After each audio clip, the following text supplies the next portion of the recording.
dapat magkita-kita tayo doon sa ating bayan.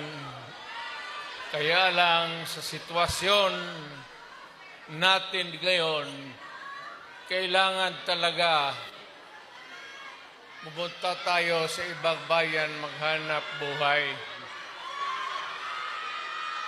Pero sa akin, the fact that malayo kayo sa pamilya ninyo, dama ko yung lungkot at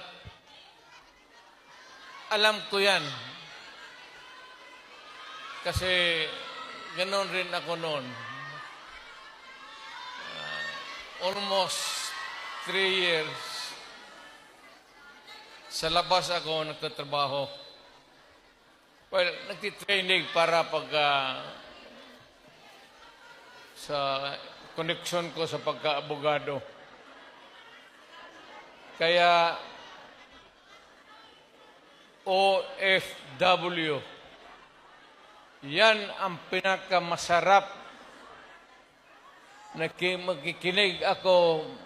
OFW, mabuhay kayong lahat.